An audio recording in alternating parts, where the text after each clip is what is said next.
Alors, ça, ce sont des choses à bannir. Nous sommes des Congolais. Nous devrions tabler sur la compétence, sur l'expertise. Et bien entendu, ensuite, stabiliser des populations rejetées par d'autres pour des motifs injustifiés. Depuis, ça fait plus de 3 décennies, il y a des gens qui continuent à réclamer qu'ils sont rejetés. À tort ou à raison. Mais écoutons puisque c'est qu'ils veulent. Essayons d'entrer à profondeur de ce qu'ils veulent. C'est la raison pour laquelle, à un moment donné, on peut faire semblant de trouver une solution, et à la fin, c'est la même chose qui se répète. C'est ce qui justifie que non. L'AFDL, pourquoi on n'a pas fini? RCD, pourquoi on n'a pas fini? CNDP, M23, et aujourd'hui Alliance Fleuve Congo, ça signifie qu'il y a un problème que nous refusons, ou que nous faisons semblant de résoudre, mais que nous refusons de résoudre. C'est ce qu'on appelle les causes profondes. Pourquoi alors le fleuve? Parce qu'il y a l'alliance d'un côté où il faut mettre les gens ensemble. Mais maintenant, pourquoi le fleuve Congo? Le fleuve Congo, en des termes ramassés, c'est l'un des plus grands fleuves au monde. Mais il a une particularité, qu'au Congo, le fleuve part du sud au Katanga. Il passe par les Kivu, l'ancienne orientale, l'ancien Équateur, l'ancien Bandung, jusqu'au bas Congo à l'océan, en passant par Kinshasa. Si bien que la partie centrale du pays est plus ou moins arrosée par son bassin, constitué de grandes rivières comme Sankuru, Kasaï, Kwilu, Lomami. Et toutes ces fleuves se déversent, toutes ces rivières constituant, qui sont des affluents et des confluents du fleuve Congo, constituent son bassin et ils se jettent tous au même fleuve pour arriver à l'océan. C'est le symbole de l'unité. Et vous verrez que sur les 26 provinces de la République, il n'y a aucune province qui n'a pas un ruisseau ou une rivière qui jette ses eaux dans le fleuve. C'est le symbole de l'unité donc. Mais le fleuve Congo est aussi, il faut reconnaître, c'est le fleuve, c'est le bassin qui nous donne la vie, l'eau représentant la vie. Troisièmement, le fleuve Congo est une machine infrastructurelle très importante.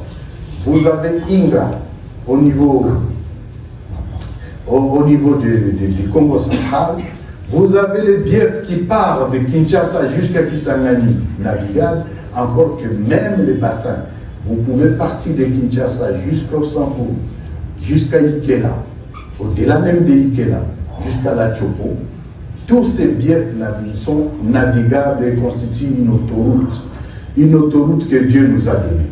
Donc les 26 provinces sont reliées par voie des eaux au fleuve, mais le fleuve est aussi la mer nourricière de tout un peuple, riche, écosystème. Toute responsabilité, nous prenons les choses en main, nous allons les gérer.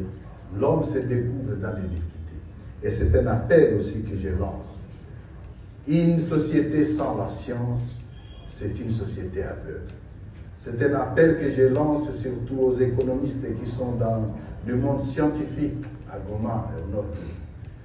Venez, réfléchissons comment nous devons agir pour faire face à cette énième guerre que nous allons certainement surmonter sans faute. Les réflexions scientifiques ou les idées scientifiques sont les bienvenues. Nous allons cogiter ensemble pour régler les problèmes. Pourquoi la culture politique et les institutions de la RDC vous semblent si désespérantes au point d'avoir déclaré souhaiter refonder l'État le 15 décembre 2023 à l'annonce de la création de l'AFC?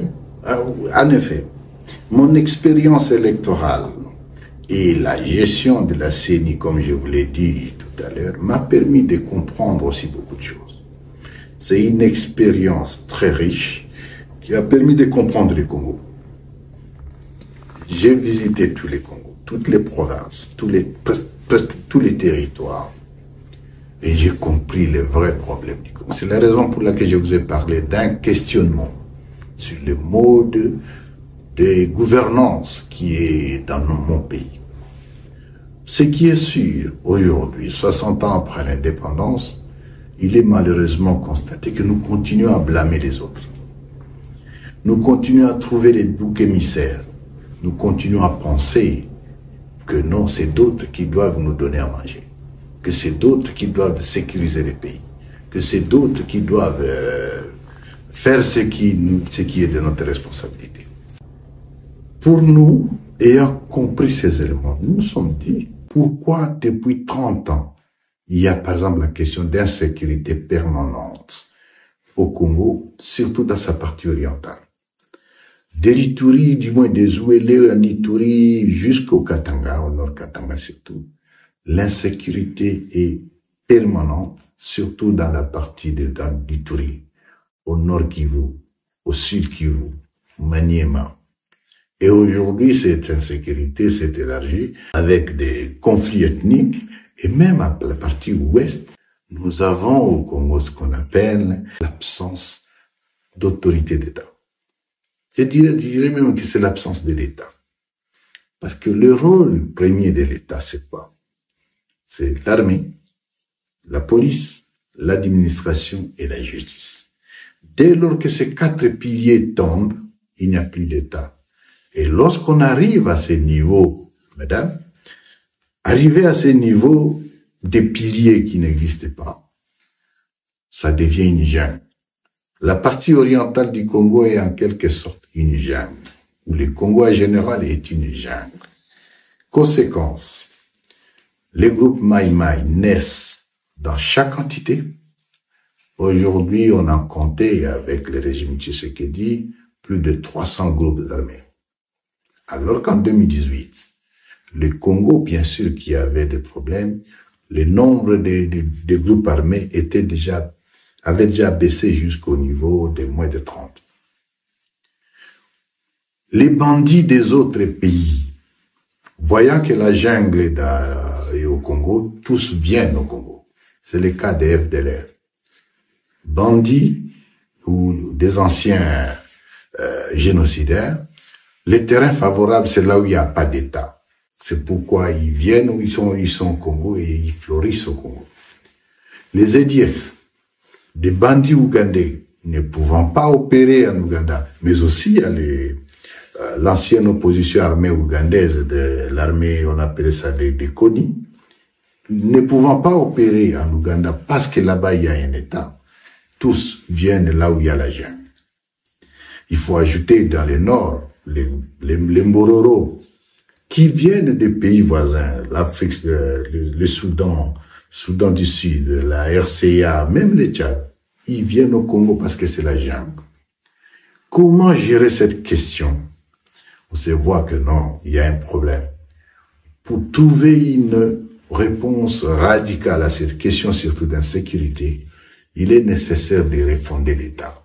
Notre objet en tant qu'Alliance Fleuve Congo, le premier objectif, c'est refonder cet État. Et cet État, c'est réhabiliter les 4 fonctions régaliennes. Les 4 fonctions régaliennes de l'État dont je viens de parler, l'armée, nous n'avons pas, vous voyez comment les FARDC, comment ils se comportent. La police, il n'y en a pas. L'administration, c'est la corruption qui a élu domicile et surtout la justice qui est plus que malade. Une justice qui obéit aux ordres d'un dictateur. Voilà, c'est ce qui fait que non, la solution radicale serait celle-là. Mais la notion de la démocratie aussi. Oui, nous avons eu 4 cycles électoraux. Comment la démocratie se comporte? Et comment quelqu'un qui est arrivé au pouvoir, de la façon dont on connaît, essaie d'ériger une démocratie, une dictature sauvage. Tout cela, c'est ce qui nous a amené à dire, oui, il nous faut refonder d'abord l'État. L'abandon, je dirais, pas l'abandon, la démission à ses fonctions. M. Tshisekedi a permis plus ou moins de croire aux Congolais que pour défendre la République, il faut inviter les mercenaires et non son armée. Il faut inviter les Burundais. Il faut inviter les Ougandais. Il faut inviter, je ne sais pas, plusieurs armées qui opèrent ici, madame, aujourd'hui, parce qu'on parle souvent du Rwanda. Au Congo, parce qu'il n'y a pas d'État, quels sont les pays qui sont opérationnels au Congo? Le Burundi est au Congo.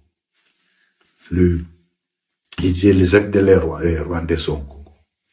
Les EDF ougandais sont au Congo. Les Ougandais, même officiels, sont au Congo, l'armée. Vous avez les Sud-Africains qui sont au Congo.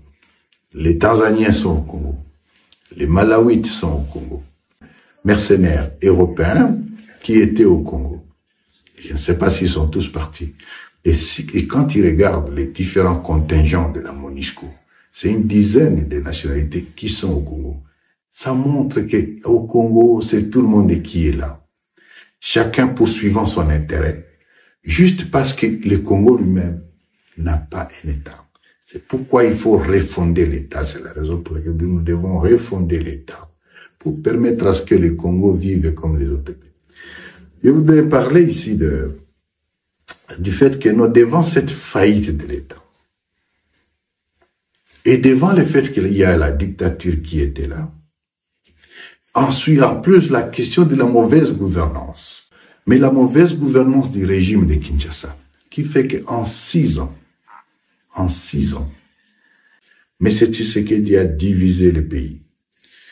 Mais pour M. Tshisekedi, au mieux, c'est sa tribu, et au pire, c'est plutôt sa famille. Nous sommes dans un pays mosaïque d'ethnies, plus de 450 ethnies, mais toutes les fonctions devraient revenir à sa tribu. Il a mené un tribalisme sauvage, le népotisme, et que au-delà de tout, cela ne pouvait pas nous laisser comme ça.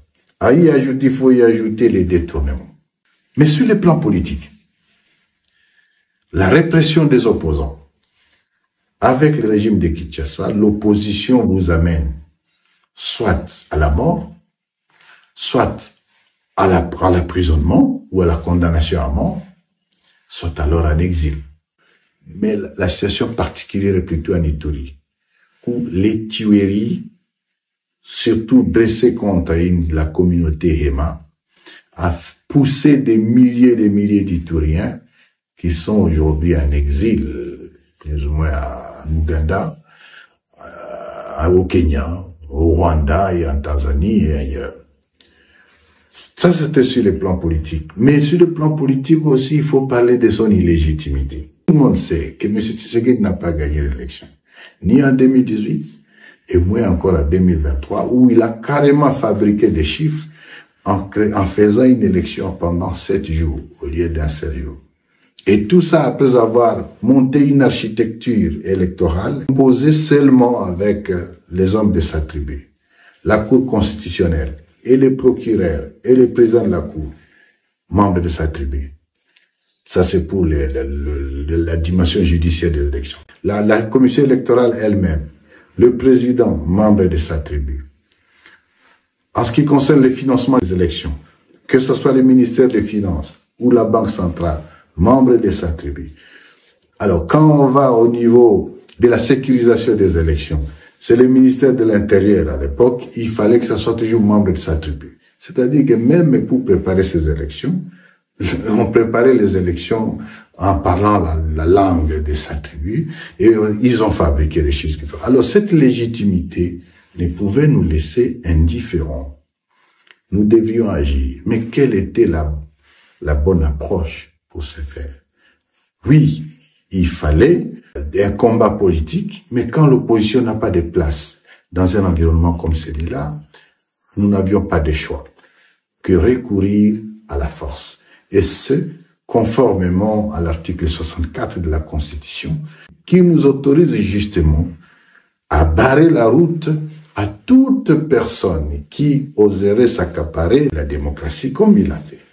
Nous sommes donc joints à ceux qui étaient déjà dans la lutte, c'est-à-dire les M23, et nous avons mutualisé les efforts pour créer l'Alliance Fleuve Congo le 15 décembre 2023. C'est quoi l'Alliance Fleuve Congo? C'est devant les problèmes qui se posaient, au-delà des questions politiques, au-delà de l'absence totale d'État, Mais aussi, au-delà du fait qu'il y avait des problèmes de mauvaise gouvernance, il y a un autre problème qui est le problème identitaire. On a mis des prix pour nous arrêter. Nous n'avons plus rien à perdre. Nous nous battrons jusqu'à ce que notre cause soit entendue. Entre-temps, ce qui s'est passé à Doha, tant que nous n'en savons pas les contours, et tant que ça ne permet pas de résoudre les problèmes qui sont les nôtres, nous dirons que ça ne nous concernera pas.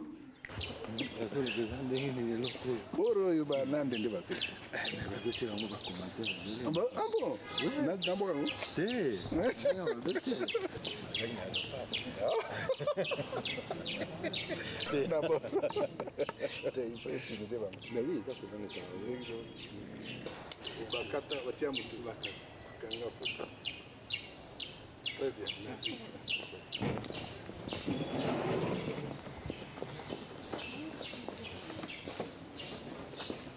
Nous pourrons aussi travailler là-dessus. Mais laisse-nous le temps de... Non, nous sommes professionnels. Est-ce que le Parlement est informé de ça? Donc le Parlement, je vais dire les deux chambres, l'Assemblée nationale et consorts. Est-ce qu'un tel deal a été discuté en Conseil des ministres? Est-ce qu'un tel deal a pu avoir les consultations de toutes les forces vives du pays? Non. Les Américains ne sont pas naïfs. Je ne crois pas qu'ils pourraient accepter cela. Encore que même s'ils acceptaient, le peuple congolais qui est souverain va barrer la route à cette forfaiture, à cette supercherie.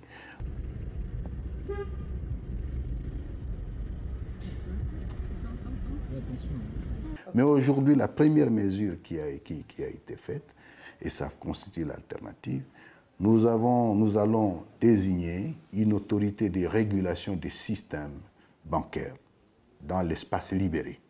Cette autorité représente en fait la Banque centrale, va représenter la Banque centrale. Et avec cette autorité, cette autorité va exercer les missions les missions de la Banque centrale dans l'espace que nous gérons. Elle va permettre de donner des licences, entre autres notamment, pour permettre à ce qu'on crée de nouvelles banques. Elle va permettre aussi qu'on active les institutions de microfinance et qui sont opérationnelles et qu'on sort.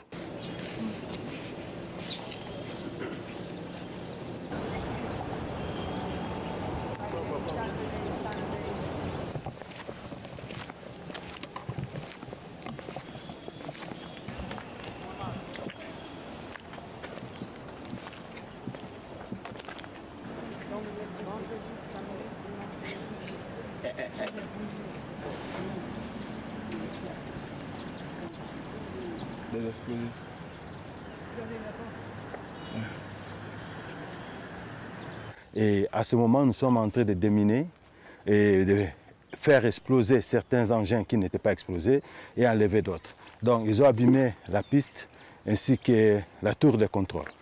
Il faut mettre fin. On ne peut pas continuer à discuter avec eux pendant que nos familles sont... Ce n'est pas la première fois qu'ils se voient. Et ils ont fait plusieurs rencontres avant. Le travail est tellement énorme dans cet aéroport et ça va prendre beaucoup de temps pour qu'il soit mis en œuvre encore. Et nous demandons la patience à la communauté internationale qui nous demande chaque jour d'ouvrir cet aéroport. Et comme vous voyez ici, l'aéroport est tellement abîmé, il n'y a rien qui peut fonctionner dans cet aéroport, donc il faut recommencer tout à zéro.